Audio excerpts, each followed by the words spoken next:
Welcome to my third edition of Your Questions Answered, where I've been overwhelmed with questions, so thank you for that. Covering an amazing array of topics, and I'll get through as many as possible. And of course, from my Substack subscribers, all your questions get answered, so thank you to those as well. So, first one on politics, and we'll stick to politics for a bit.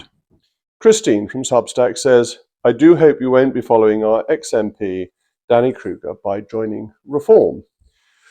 As you've heard me say before, I want us to reunite the right. I think Reform and the Conservatives need to work together because we need a supermajority to rescue this country from the terrible state that it is in. And that's the answer rather than my changing party. And Spencer from Substack asks similarly, I don't have a question, I just want to commend you for not defecting to Reform, at least not easily. And that's been a theme across many of the questions, so you can, if you want, watch the video I've made on this, which is on YouTube, and I explain in more detail my aim to see the right united, my respect for Reform, my particular respect for Nigel Farage, but also my feeling that the Conservatives need to work with Reform to make a success of our nation. At Reformed Character says, I'm intrigued to know your thoughts if you stand as a Conservative candidate and come up against a new Reform candidate. If that happens, you risk a second defeat and the fate of the Westminster scrap heap. Worse still, you and Reform split the vote and Labour gets back in somehow.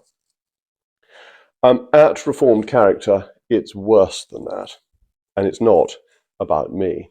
Why is it worse? Labour will not win a majority at the next election, but they may cobble together a coalition of minorities. They may cobble together with the Palestinian MPs, with the Your Party MPs, with Plaid, with the SNP, and with the Looney Tune Greens, a minority government that would be devastating for our country. This is part of the reason it's so important for the right to unite, that you may think Starmer's bad. I think he's pretty hopeless.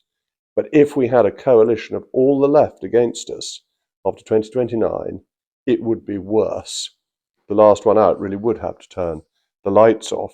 And Richard from Substack, similarly themed question, what should the Tories do about Reform?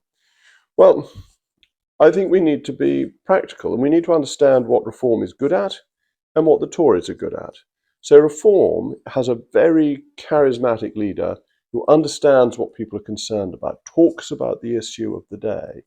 We need to be in tune with that, and we need to ensure that we are talking about other things that are important, such as the economy, but that we have clear policies as to how to improve the economy and an analysis of what the problem is. In my view, the Tories need to do analysis and policy rather than just policy, because I think the economic analysis is startlingly weak at the moment, and it needs fundamental reform. It doesn't need tweaking at the edges. We actually have to redesign the state, and then Reform and the Conservatives will both bring something to the party. Cliff Chitwood from Substack says, in the next general election, if it would take a coalition between Reform and the Conservatives to form a government, would this happen? Almost certainly. Bear in mind, we did a deal with the Lib Dems, heaven forfend. If we haven't done something before the election, and I would like us to do something before the election, and it so happens that the Tories or Reform hold the balance of power between the other party, then they would both definitely, unquestionably, do a deal. There's not going to be, in this country, a grand coalition between the Conservatives and the Labour Party. That would be the point at which Conservatives should give up and go home. They may do that sort of thing in Germany, they may do that sort of thing in other countries. I've always thought grand coalitions are the greatest betrayal of voters because they give them precisely what they have not voted for. So I'm sure we would do a deal with Reform as we did with the Lib Dems, but in a first past the post system, you get much more bang for your buck if you do it before the election rather than after. At Sarah Jackson 8212 says, Jacob, how were the government able to so hastily deport the Ethiopian sex offender with a £500 bribe, and yet we're unable to deport thousands of others because of ECHR regulations. Also, what are your thoughts on the latest Rachel Reeves fiasco? Surely she has broken the law, as did Angela Rayner, so she should go as well. Ignorantia juris non excusat. Very good. Ignorance of the law is no excuse. So, how did they do that? Well, they gave him cash. He wanted to go. It's easy to deport people who want to leave, and he did want to go. But it is unusual, and I think using taxpayers' money to pay criminals to leave the country is a pretty dodgy principle. It doesn't seem to me to be the proper application of the rule of law. So in my view, that £500 should not have been spent. I'd have quite happily seen him taken out in handcuffs and dumped back home rather than treated as a person doing us a favour by leaving. We've got to deal with human rights because we need to deport people who are here illegally without paying them vast amounts of money. On Rachel Reeves and Angela Rayner, I think something slightly different, actually. It ties in with what I'm saying about a fundamental economic reform. We've got to deal with crazy regulations. But who knew you needed a license to let your house to somebody else as an entirety? There's not homes in multiple occupation. This is just straight council, bureaucratic, busybody interfering. It's like the person who was fined for not carrying a bag to pick up after, I can't remember if it was his or her dog. The dog didn't do a mess, but the person didn't have a bag. Or the person fined for tipping coffee down a drain. Or even David Lammy not allowed to fish in his own pond. We need massive deregulation. If even the Chancellor of the Exchequer is caught out by this type of pettifogging rule, just think what an effect this is having on law-abiding citizens who just want to go about their life without the state making a hash of things. That's the change we need. That's what this illustrates. And Rachel Reeves is, in a sense, a bystander in this, as in so many ways. David Walters 313, the blob control every aspect of how we live our lives. They have pushed net zero, woke issues, low traffic neighbourhoods, control what we're allowed to say, and have even infiltrated the judiciary. The present government seems powerless to stop these groups exercising control. Can any future government reverse this trend and allow individuals to decide how they should live their lives? Yes, yes, yes, and yes.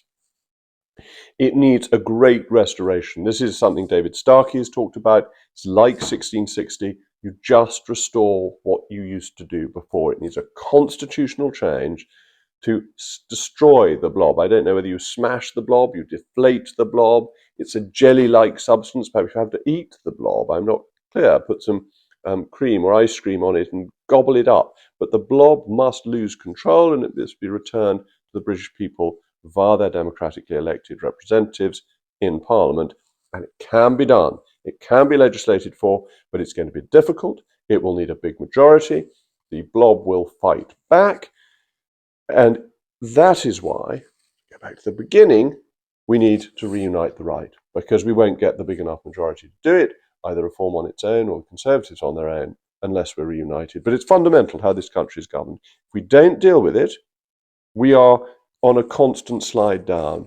It's not just managing decline, it's managing a precipitous fall. Christine from Substack, another question from Christine, thank you. How on earth is this country going to survive until 2029 under this appalling government? Again, a really good question, important question. My view is that actually the failures of this government are is the thing that is going to make us ready for significant changes in 2029. I think we're in the 1970s. This is 1976 to 1979. The government is failing. The government's out of steam. It's out of energy before it really even had any energy.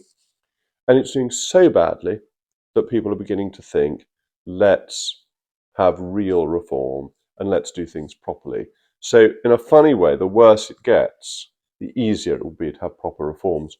People don't vote or want fundamental reform when times are good. And Craig Strawn from Substack says, with Labour at a record low in the polls, can you imagine a scenario in which Labour recovers support and wins the next election? I'm afraid, I'm glad I can't actually. I think they might, if we're divided and fight each other, be able to lead a left-leaning coalition. But they're now polling below the Greens. the result in Caerphilly for Labour, again, I watched another video on Substack on what I had to say about Caerphilly, was a disaster for Labour, absolute catastrophe, losing its heartlands in a way nobody would have expected. So I don't see them coming back. I don't see how they can recover from this. I expect they'll try changing leader. Expect they'll do that in the next year. I think the next budget will be Rachel Reeves' last budget, but that won't cut the mustard. I think they will probably go for Ed Miliband if they get rid of Keir Starmer, with all the problems that would bring. At Rex the Badger, I hope you haven't been affected by the cull. Do you believe the government's online petitions should carry more weight? I've only ever seen them be dismissed with cut and paste responses, regardless of the number of signatories. I was on the procedure committee when we worked out what procedure we should have in relation to petitions so that they would be debated in the House of Commons. And I was interested in this because if you look at the early 14th century, a lot of petitions reached Parliament, which then became legislation. And I thought it was interesting to see if we could remember the antecedents of our Parliament. Bear in mind the House of Commons starts in 1265, so this is 40, 50 years after the House of Commons has come into being, and MPs are bringing petitions from their constituencies, and they're saying, unless you deal with this, unless you legislate on this, we won't grant you taxation. And I think the petitions that are debated in Parliament are taken quite seriously and do have an effect on government policy, or can do. I think the ones that have under 100,000 signatures and don't get debated in Parliament do get routine replies. But out of a population of 60 to 70 million people, 10,000 sounds like a big number, but isn't that huge. So the ones that are debated in Parliament begin to influence the public debate. They don't become legislation quickly, but they have an effect. The ones with large numbers but not enough to get a debate are understandably of less power. So I think it's sort of working, but it hasn't evolved to the state that I might have liked. And the Petitions Committee isn't really pushing it because a lot of them quite like the idea of government jobs, I think. They're maybe a bit cynical. At Millennial Mank says, to what extent would you agree that the ability to speak and answer extemporaneously is the most important soft skill to triumph in politics? I long to have the ability to answer unexpected questions and convincingly say what I believe in a logical and reassuring way. How does an adult improve on this? Well, I don't know, is the honest answer. First of all, I'd be very cautious about listening to the people who try to train you to answer questions, because they try to train you not to answer questions. And I always try to answer the question that is put to me rather than to say what I wanted to say in the first place. And I've always tried to do this in broadcast interviews, and it's what I'm aiming to do now, to get across what I think rather than a line to take. I found as a minister it was quite difficult when I was obliged to follow a line and sometimes thought that the line wasn't very good, and I wasn't particularly brilliant at disguising that. So I think just answer naturally, say what you think, and see what happens.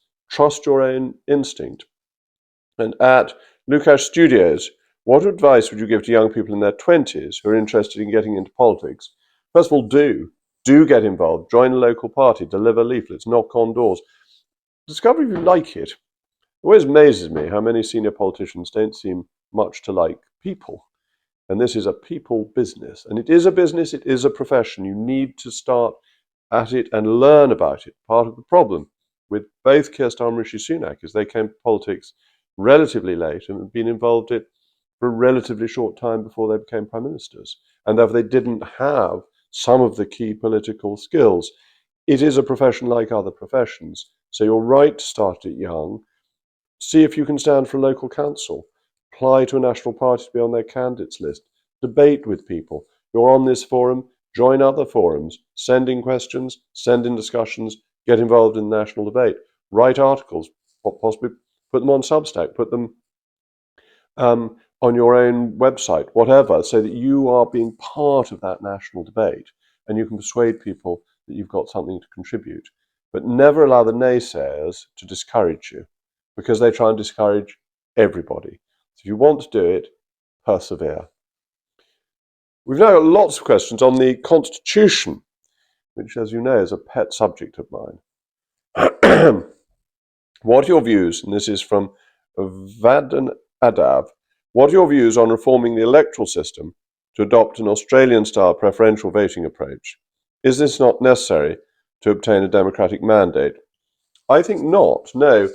I think first past the post is the best and most democratic system. You get people's first choice rather than their also-ran choice, and it is better to be governed by some party that gets a plurality of the vote than it is for a stitch up after the election that determines who you get. Preferential voting is not as bad as proportional representation. It's not as undemocratic as proportional representation.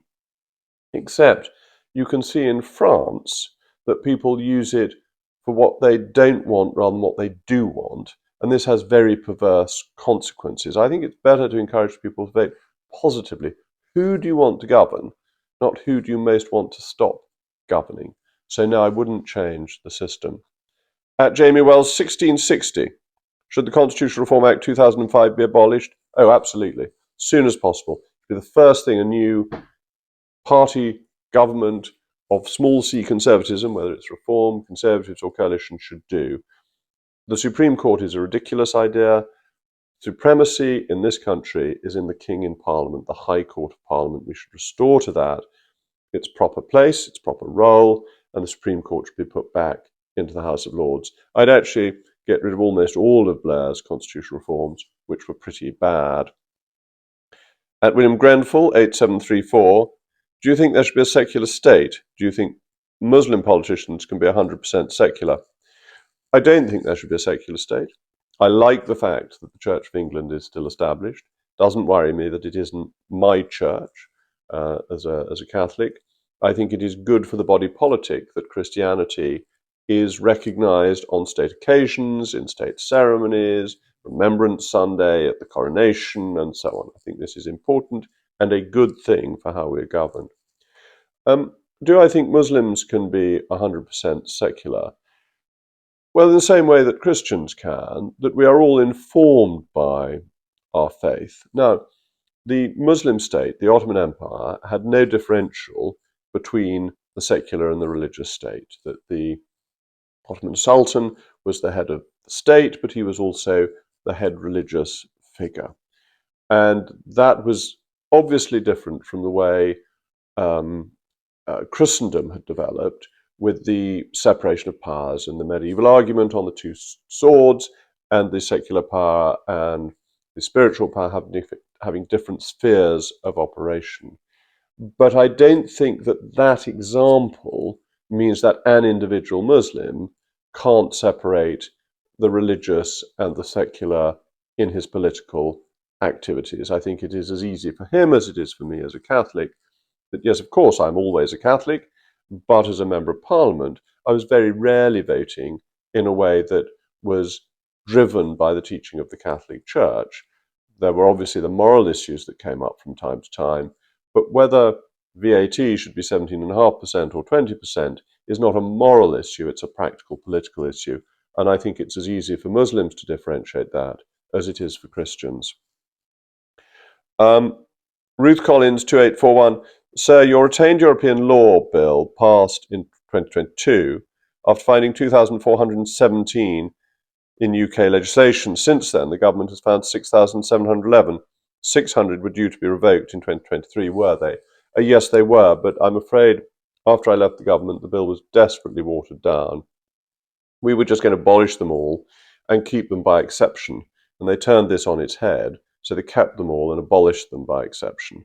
And therefore, we'd have got rid of the lot pretty much by now.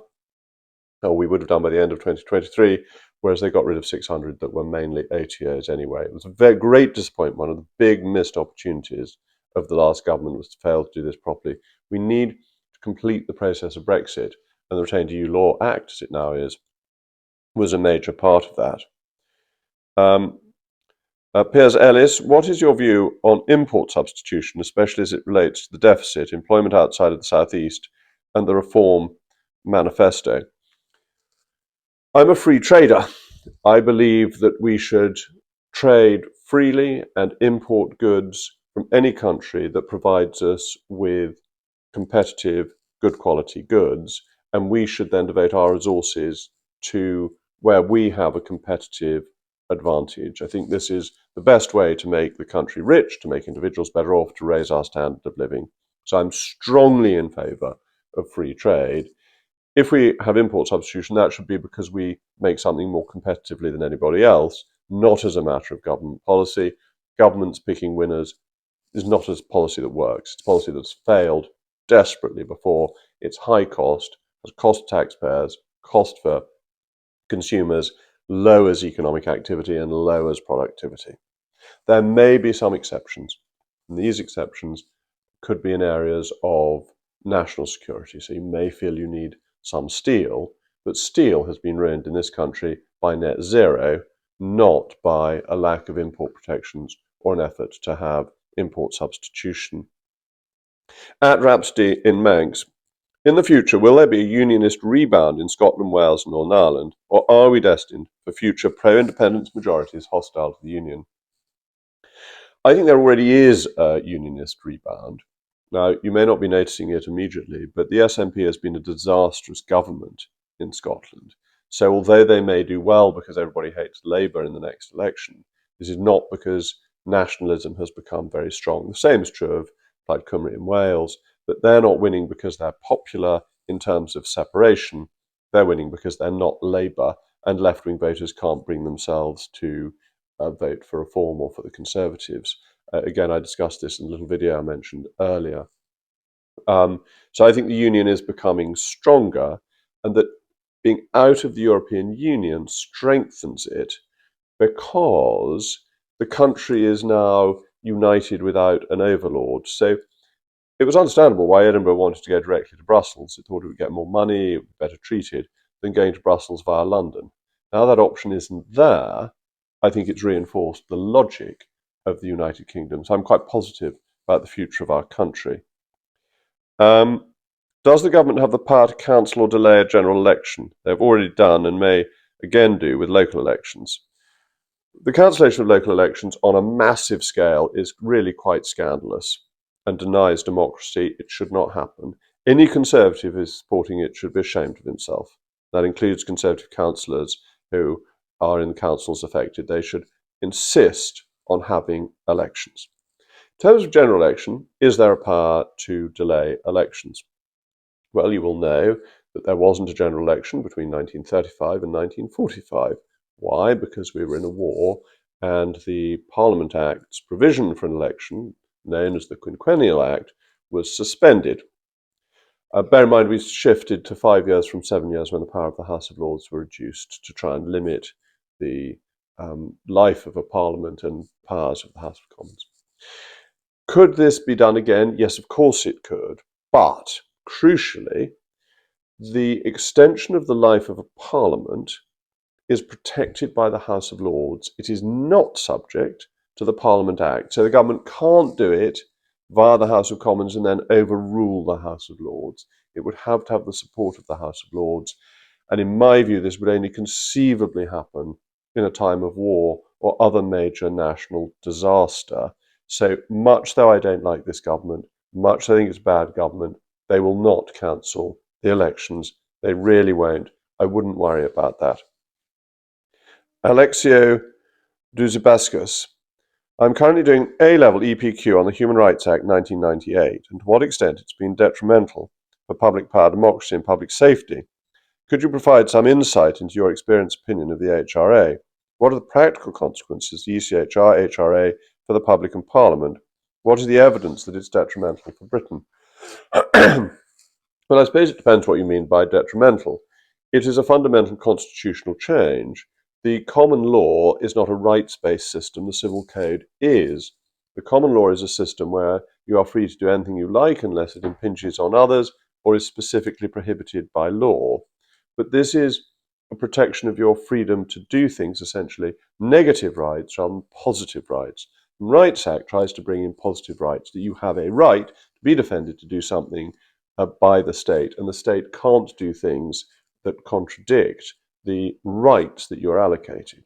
Now, one of the big problems is the European Court's view that it is a living document, and therefore it's not what has been democratically agreed, but by what the judges think.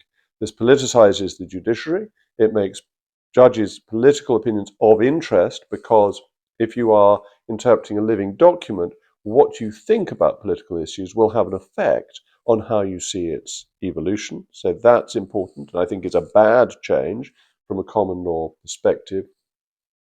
It also becomes obstructive to the government following reasonable policies, including securing our borders, that it gives the same human rights to foreigners in this country as to Britons. I don't think that is the right approach to be taking. I think foreigners have different rights here. Bear in mind, it gives rights to criminals in a way that seems perverse. So the European Court ruled that prisoners must be given voting rights, which is surely a matter for democracy to determine for itself. It also makes democratic accountability harder, because governments can't do things that the voters want to do. They can't necessarily deliver on their manifesto promises because a higher authority has been given to courts. So fundamentally, I think it unbalances our constitutional system, which is a common law, parliamentary-based system, focused on the idea of the King in Parliament having sovereignty.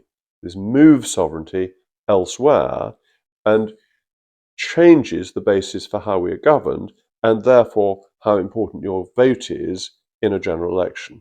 And I think that is a bad idea. I think it leads to less good decision making. I actually think accountable politicians, all the flaws of politicians, all the flaws of democracy, make better decisions than those who are fundamentally unaccountable. At St. Jean, 22494, it sounds like your password. I wouldn't give that out so publicly.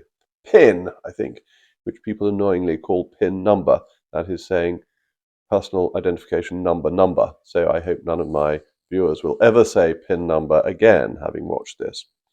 Anyway, it's a very good question. As an American, I have found your discussion of the British Constitution quite interesting. What opinion do you have on the American Constitution, if any? Well, I have very strong opinions on the American Constitution. I love it. I think there are two beautiful constitutions in the world, and they are the American Constitution and the British Constitution. Now, both our constitutions have one fatal flaw, which is the exact opposite of each other. The fatal flaw in the US Constitution is that the highest authority, because it's so hard to change the Constitution, is the judiciary. And this can overrule the democratic arms. That is a problem. Our greatest problem is it's too easy for Parliament to change the Constitution fundamentally if it feels like. So yours is too difficult to change, which gives judges power. Ours is too easy to change, which gives a here today, gone tomorrow government too much power to change things fundamentally. But they are otherwise beautiful constitutions with amazing protections. I am such a fan of your First Amendment, freedom of speech. I'm less of a fan of your Second Amendment. Having said that, if I were American, I wouldn't change it. I think your situation is different from ours. But bear in mind, the Second Amendment is based on very similar wording in the 1688-9 Bill of Rights, which says, maintains the right to bear arms in England for the maintenance of a Protestant militia. And your wording is for civilian militia. Because of our constitutional evolution and because Parliament can't bind its successors, that right has been very significantly watered down. It's still the law of the land, but the right has been very significantly watered down, whereas your right has not. Now, if I were American with such prevalence of guns, I would want the Second Amendment to stay. In this country, there are so many fewer guns, I think that is also right for us. So I think both systems work, but I wouldn't want to import your system into the UK wholesale. But as I say, I think they are the two great constitutions the world has ever produced, the best constitutions, with the flaw that each of them has, one too hard to change, one too easy to change. Marianne Arkwright, do you think the British Constitution should be taught as a compulsory subject in schools? Are you happy with the way British history is taught? And what other subjects do you think should be compulsory in our schools? I do worry about the way British history is taught. I think it's too hard to learn a full swathe of history. There's too much concentration on 20th century history. And I'm worried about indoctrination in the education system. I was appalled to discover that my daughter, when doing her GCSEs, was learning for the French vocab about how worried she was about the environment and that she didn't want to buy clothes made in China because workers' rights weren't so strong. This is absolute garbage and indoctrination. So to your question, do I want the Constitution taught in schools? Well, yes, in theory, but I don't trust the lunatics in charge of the asylum to teach it without some extraordinary biases. I think we just want proper, straight teaching. We don't want too much in the way of educational theorems that get in the way. We want educational nostrums, actually, rather than theorems. We want proper history so that people know the basis of their nation's history. They know the kings and queens of England. They know a bit about the Anglo-Saxons who preceded the Normans. They know a bit about the Civil War. They know a bit more than just the Tudors and the Nazis, as if nothing else in history ever happens. And we've had some questions on Prince Andrew. So Old Suffolk Boy has said, do you agree with the decision to strip Andrew of all royal titles? I will confess I have concerns. I think we are losing in this country the principle that you are innocent until proved guilty. Andrew, as we must now call him, Andrew Mountbatten Windsor, has not been found guilty of anything, and there is an element of mob mentality that has decided that he must be stripped of everything, that he must be thoroughly disgraced. In an earlier age, he would have been sent to the Tower of London, and people wouldn't have been happy until that had happened. In some senses, I think they may still not be happy until he is eventually taken to the Tower. But we believe in a system of justice, of innocence until proved guilty, and that penalties should follow conviction. We have been moving away from that in recent years. There is a member of parliament who is not allowed to attend parliament because he's simply been arrested, hasn't been charged with anything, but he is treated as if he is responsible for the crimes of which he is merely accused. And I think undermining the principle of innocence until guilt is proved is very damaging, because it could be you. It could be that your neighbour makes an accusation against you, or somebody you work with, that is completely unfounded. But you will be treated as if you are guilty from day one, and hounded potentially. And I think that is undesirable. I think it's an unfortunate way society has developed. But the king, I think, had no choice. Kings respond to mobs, otherwise the mob tears down their palaces. That is the lesson of history.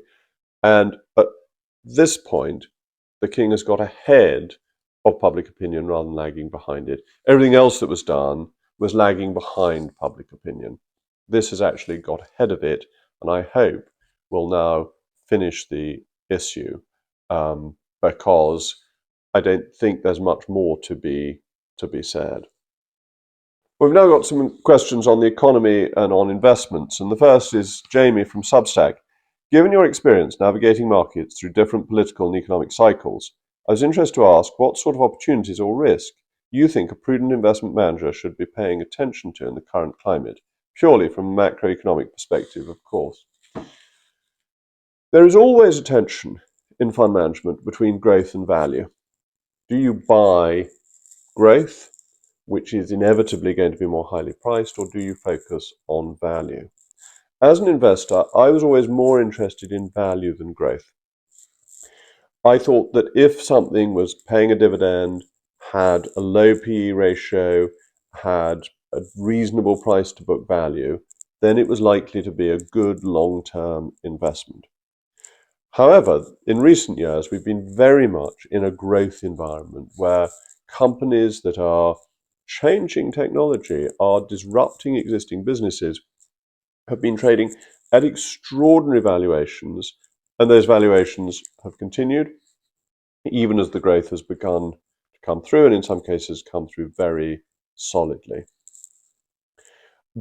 But in an ideal world, you will get both. You'll get what is known as GARP, growth at a reasonable price. And if you can find that, that is the sweet spot for investment. Or if you can find growth that other people are unaware of, or hidden value that other people haven't noticed, that's a good place to invest. I think the growth bull run is coming to an end. I think the index investing, as a simple way of doing it, is coming to an end under the weight of its own expectations, and therefore I would be advocating I would be advocating value investing rather than growth investing at the moment. Having said that, growth investing, any essence of bubble, always goes on longer than people think. So I doubt it's going to change tomorrow. But if you're positioning yourself for a 5 to 10 year horizon, I would definitely be advocating value rather than growth. Why am I concerned about index investing? Ultimately, the active investor has to set the price that the index investors are following. Otherwise, the valuation of shares is purely a weight of money issue, and the expensive stocks will always get more expensive. But that is a Ponzi scheme. It requires the greater fool theory to operate, that there's always somebody else who will pay more in the end. And history tells us that doesn't go on forever. And you've got to a position where so much of the market is dominated now by index investors that you have fewer of the active investors setting the price. That can't ultimately continue. Again, I would give a warning on timing. I'm likely to be wrong on timing. It's likely to take longer than I anticipate rather than being a shorter time frame. But I think there will be a change back to active investing from index investing, and that we are not far from that change happening. John Harrison, again from Substack: technology is compounding on exponential curves and keeps pushing costs and therefore prices down. In a system built on nominal debt, letting prices fall makes debt heavier in real terms. So governments lean on even larger credit fixes, money printing in shorthand, to keep things looking stable. New money credit reaches assets first and wages last, the Cantillon effect, widening the wealth gap and increasing the risk of domestic conflict. Given the chain, what, if anything, can government realistically do? Well, there's a great deal in that question to look at. So you're quite right that technology has been making things cheaper. The computing power that we have and the processing power. I mean, just think of what I'm doing now. I am doing this on a mobile telephone, doing quality that is better than you would have had with a whole team of cameramen in 1990. It is quite extraordinary, the low cost of this compared to the cost of what it would have been 35 years ago, even 25 years ago. It's a phenomenal change that we see in our daily lives the whole time. But interestingly, as the cost of things has gone down, the cost of labour has gone up. And that, I think, is why you need to get the productivity gains. I think the real problem for the UK economy is productivity, and that we haven't been getting those productivity gains recently because we haven't necessarily been using the technology well. On your point on debt increasing in real terms because debt is nominal and there's deflation, yes and no. If you look at what happened as China came on board and China began exporting to the world, became the workshop of the world in a way, manufactured prices fell, but service prices rose, so that you didn't have nominal deflation. You can obviously partly deal with this by having low interest rates. I think printing money is a mistake because you end up destroying the value of currency and the value of debt. It takes it in the other direction. But I think the deflationary forces of technology, though very important, are focused in one area in such an extent that inflationary pressures in other areas will compensate for it. And I also think you are going to get changes in economic structures as AI comes in more and more, and as greater mechanization, robotics is used, that will change how people work in ways that I can't predict, but that will create better, higher paying jobs, and that will be a countervailing effect on the deflation of the greater productivity from robotics and indeed from AI.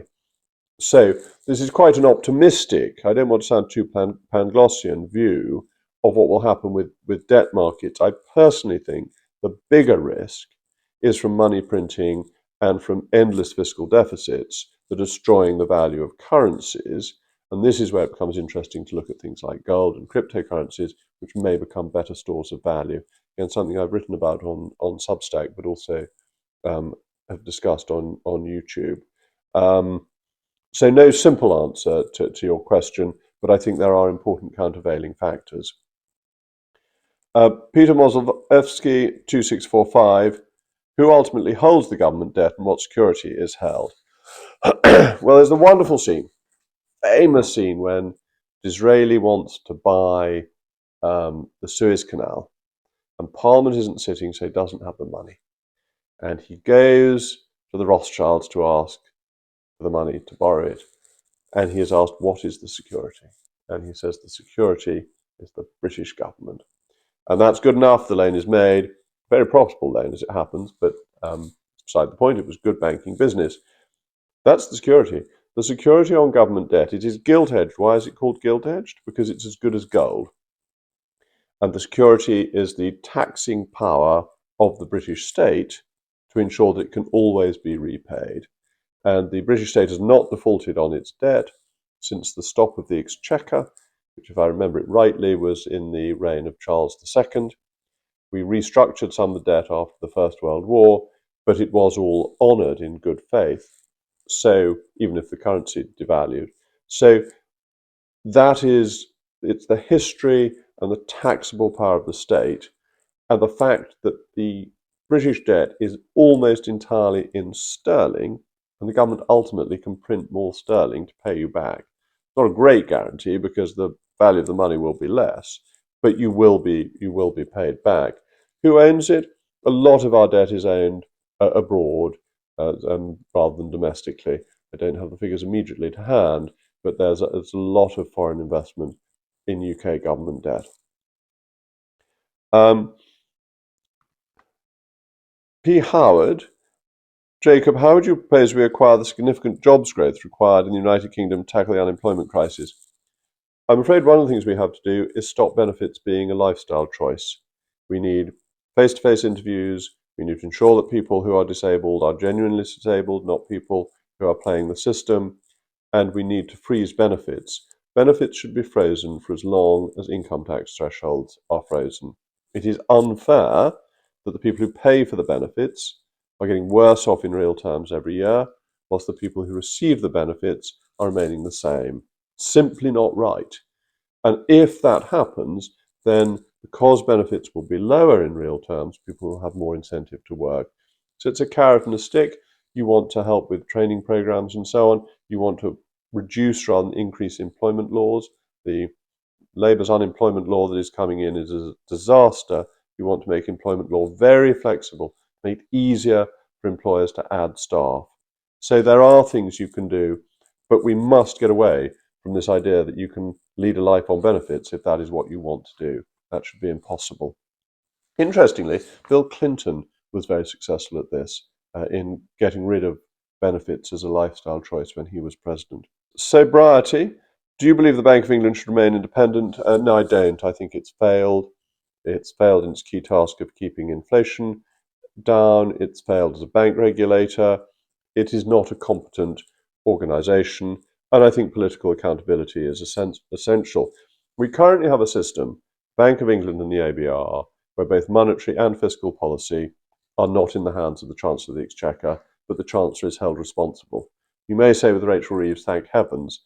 Actually, I think you want democratic accountability and the ability of ministers, of the Chancellor, to make decisions.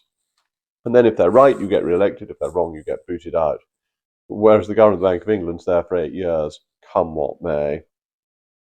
Jamie Oliver, 420. How will reform deal with the Liz Truss style sell-off in gilts by the BOE when they get into power? There's a really important question, that the bond market is very powerful. And I think it's why it's very important that any economic changes, any tax changes, come with spending cuts. The key to economic reform is we are spending too much, and we need to reconfigure the state and think what the state ought to do. Actually, this is what my next article on Substack is going to be about, so brief advert for that. Dylan Fernand, 0. Would a rise in income tax in the upcoming budget pretty much guarantee Labour's loss at the next general election? What other fallout do you think might come of this if the rumours are true and it does go up? Well, it would be an absolute disgrace. There was a very clear promise not to put up income tax, though they lied last year when they put up national insurance. The problem with our economy is not that we are taxing too little, but that we are spending too much. We are at the limit of people's ability to pay tax. We've never stayed above 38% of GDP in tax revenues for an extended period. We are spending 46% of GDP. That gap has to be reduced by cutting expenditure. So I think the economic consequences of tax rises will be damaging, as they were last year. I think people will adjust their affairs because they feel they're paying too much tax already. They will work less. More people will go on to benefits if it's not worthwhile being in employment. So consequences will be bad. People will change their behavior, and we must cut spending. Paula Middleton, UN8WR. I believe you said the other day that VAT is a good tax. Do you think that reducing it could be one way that the government could ease the pressure on everybody and hopefully encourage more spending beyond Christmas? Do you think this might get things moving again? Yeah, sales taxes, expenditure taxes are a good way of governments raising money because people are going to spend their money anyway, and you have the least economic consequence of it because you get fewest changes in behavior. When you go shopping and you want to buy a packet of chocolate biscuits, you're not put off from doing it because of the tax until next week. You may decide you can't afford the biscuits, but unlike capital gains tax or stamp duty, you don't say, I won't buy this packet of biscuits because I'll keep the packet I bought last week because it's gone stale or you've eaten it or whatever. So sales taxes are effective ways of raising revenue with the least economic consequence. Doesn't necessarily mean that VAT is a good tax because it's overly complicated. Would it be a good thing to do to stimulate growth? It would stimulate the economy, but frankly, we just can't afford to. The government is not in a position to cut taxes without big expenditure cuts. But I happen to think that 20% is about the reasonable limit of VAT. It is probably too high already, and that leads to significant avoidance and evasion. So I think the rate ought to be lower, ideally, but that requires spending cuts first. Thomas Mazkov, VF1NH.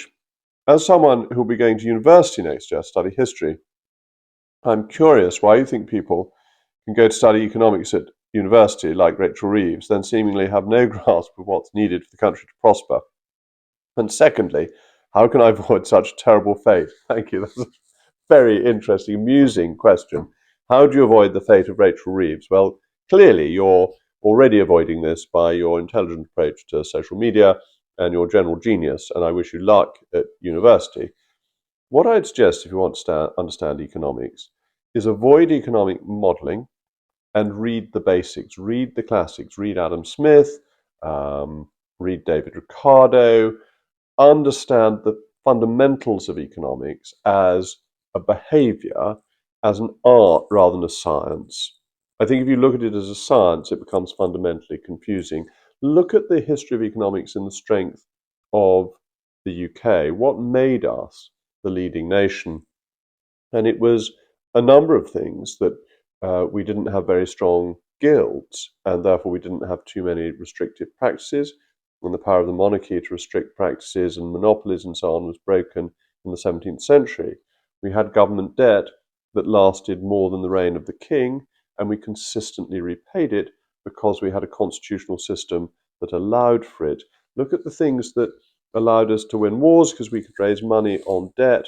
The French couldn't. Really important things like that. Look at free trade. Look at what happens in the 19th century. Look at the stability of the currency through the gold standard and what this provides, the basis for economic growth, and then see how that can be applied in the modern age. Don't try and work out that if you tweak something by a little bit, you'll have an effect that will be something else here, and that you can forecast government spending and GDP growth for the next 5 years, because you can't. It's all nonsense. So that's what I would say. read the classics. KMG 24 says, Jacob, as a relatively young investor, I have a general propensity towards US stocks, given their consistently impressive returns compared to our own market indices. What incentives could governments use to increase investment from those in their 20s, like myself? Well, ISAs are a very good way of investing because they're tax-free. You're right to look internationally. There is nothing patriotic about making bad investments in the United Kingdom. It's really important to understand that you benefit the country if you make good investments over abroad, because ultimately you will bring the profit back to this country and the revenue streams as well. So that's a reasonable thing to do. I think we need to look at the regulations of financial services, the regulations of banks, which make the cost of capital high. We also need to work out how we do well in the intermediate stages. We're quite good at big listed companies. We're quite good at venture capital. We're not very good at that middle stage where successful companies often go off to the United States. How do we help them expand? One of the things we need is planning reform so that businesses can expand physically their premises. This isn't particularly a financial services point. It's about how do you restructure the economy. And PJC Belter 23 says, if there were a bond market crash and the Labour government of the day were required to slash spending on the auspices of the IMF, how could Starmer's successor deliver this and retain the confidence of the House? In that event, would he not have to go to the country? Is that how we get our general election in 2027? Not how it worked out in 1976 is all I would say. That yes, your argument is a perfectly valid one, but it seems to me that this is likely to happen, that we will have emergency cuts from Labour between now and 2029, as in 1976, but that if you're a Labour MP, you're not going to vote for an early election because you know you're going to lose your job and you'd like another couple of years earning your parliamentary salary, being a member of parliament and so on. So I think that they will manage to cobble together a majority to maintain confidence of at least some kind in the government. They may well be under a different prime minister to keep them going till 2029. So I see the logic of what you're saying, but I don't think it will work out like that. We've now got some questions on immigration. True North Gamer 2530. What are your views on the partner visa route? I've seen Rupert Lowe being supportive of reforming it because of how unfair it is for British men or women who want to bring over a partner due to it being very bureaucratic and expensive. Surely as a Conservative you're supportive of the family, and if so, what reforms would you think are best outside of raising lowering income thresholds? This is such a difficult question because everybody wants the family to be strengthened and everyone wants people who have met abroad to be able to come and live here easily when they've got married in the normal course of events. The problem is it's enormously open to abuse. The family route has been a major way of bringing in very large numbers of people who don't have a direct right to come. So what would I do? I'd go back to the processes we had prior to 1997 when we had the primary purpose rule, and you would have an inquiry series of questions asked by immigration officials, very much like the film Green Card, to see if the marriage was a genuine and real one rather than an attempted scam. And there have been scams over the years. There have been fake marriages. There have been even clergymen involved who have been caught carrying out marriages to allow people to get the right to live here. So it needs a lot of effort to try and make sure that it is valid rather than, I think we've got the worst of all worlds at the moment. Lots of people come in, but it's really difficult for honest people to bring their spouses in and very expensive. What we need is better individual assessment of each case, try and see which one is valid and which one is a scam. Justin Mobile 8112, who set the current package of benefits for asylum seekers and why was it set at a higher level than is required by any international law? Why is Parliament not pushing for this to be lowered, to be no greater than they would receive in the EU? Well, we have no obligation now to the EU, so we can set it at the limit that we like. This is a very difficult question, that once people have come here, we should be deporting them and not paying them benefits. That's the answer, not the level of benefits. It's simply deporting people who are here illegally quickly. Once they're here, If you say they can't work and you're not able to deport them, you can't let them starve. So that's the dilemma that we face, but we should simply be deporting them. And that's what the Rwanda scheme was about. So I'm answering your question in a roundabout way. I accept that. It's not the benefits that is the issue, it's the failure to remove people who are here illegally. Joy W5J, when B. Lyer installed the ECHR legislation into the UK Human Rights Act 1998, was it fully discussed in Parliament? Why wasn't it given to the UK public as a referendum? After all, it has caused and still is causing so many issues on deportation. I'm afraid it was very fully discussed in Parliament at the time, that both in the House of Lords and in the House of Commons, it was debated, every detail of it was gone through, some of the problems that have occurred were discussed at that point. Why wasn't there a referendum? That's important. That I think the idea of referendums in the Constitution is an evolving one. And in 1997, 1998, people hadn't really got to the point of expecting referendums on major constitutional changes. I'm not sure we're there yet. Interestingly, it was Dicey, the great late 19th, early 20th century constitutionalist, who originally suggested that referendums, once the House of Lords lost its power, were the way to make major changes. That hasn't yet become settled in our non-codified constitution. Something I would like to see settled, but it isn't yet, and it certainly wasn't in 1998. But I can reassure you that Parliament discussed the consequences of the Act very carefully. David X4JK2S, which begins to sound like my Wi-Fi code. What do you think about the use of polygraphs, lie detectors, for asylum seekers without documentation, who may be gaming the system with false claims of persecution? The question is, do polygraphs work well enough? And that's something I don't know the answer to. I am slightly suspicious of them, but I think we should do things like the checks you can do to check people's age, rather than just looking at them and guessing. It is difficult because people try and tick the box to get in, and this means that you're trying to weed out the honest people who are genuine asylum seekers against dishonest ones. But I would broadly say that once they've got to France, they've got to a safe country, and that is where our obligations ceased. But if we want to take people from refugee camps directly, that's a different matter. But people who come here should not have the right to asylum because they've come through a safe third country. As I say, I'm slightly suspicious of polygraphs. I'm not sure of their accuracy. Thank you as always for watching and joining me today. Thank you to my Substack subscribers whose questions I've managed to answer in full. I'm sorry if I didn't answer your question. We had so many this time that I've gone on quite long enough already, and it would have been an absolute epic marathon session if I'd managed to get through even more. But thank you as always, and we'll do this again. If people are interested, let me know, put comments in a month or so's time. Thank you very much.